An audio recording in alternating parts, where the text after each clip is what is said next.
তো hello hello guys, আশা করছি সবাই ভালো আছো। আজকে আমাদের বাড়ির কাছে মেলা হচ্ছে, তো আমার আব্বা এইগুলো বিক্রি করবে, তাই আমরা সবাই মিলে নিয়ে যাচ্ছি। আর সামনেটা আমার বন্ধু, আর এটা আমি। গাইস কত মেলাটা হচ্ছে বহিরগাছিতে।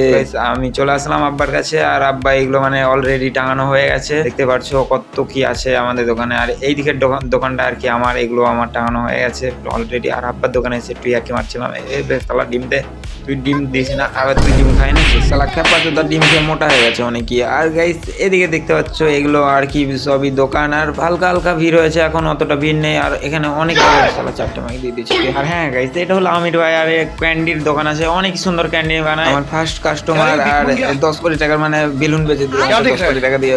তো সবই ঠিক আছে। আর আমি হালকা করে বসেছিলাম, আর ঘুম ঘুম বাচ্চা সালা খিদে লেগেছে। তাই খিদে লাগার কথা শুনে আব্বা চারি খই দিল, তো গাইস খই কটা খেয়ে নি। আর খুবই খিদে লেগেছে, 20 টাকার কয়েন গাইস, খুবই সুন্দর।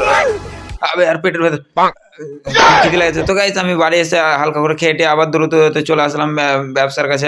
গাইস এখানে মানে 2 ঘন্টা বসে থাকার পরও শালা কি ফিরবে, সবই জাম। আর এটা আমার ফ্রেন্ড, বুঝতে পারছো। যেহেতু আমি আজকে মানে আর কি এখানে ব্যবসা করছি, তো আজকে বেশি কিছু তোমাদেরকে দেখাতে পারছি না। আর বুঝতে পারছো কতটা ভিড় হয়েছে। আর আমার খুবই ইচ্ছা করছিল যে আজকে একটা বড় ব্লগ দেওয়ার, কিন্তু দিতে পারলাম না। তো গাইস বাবাই, সবাই লাইক করে দিও।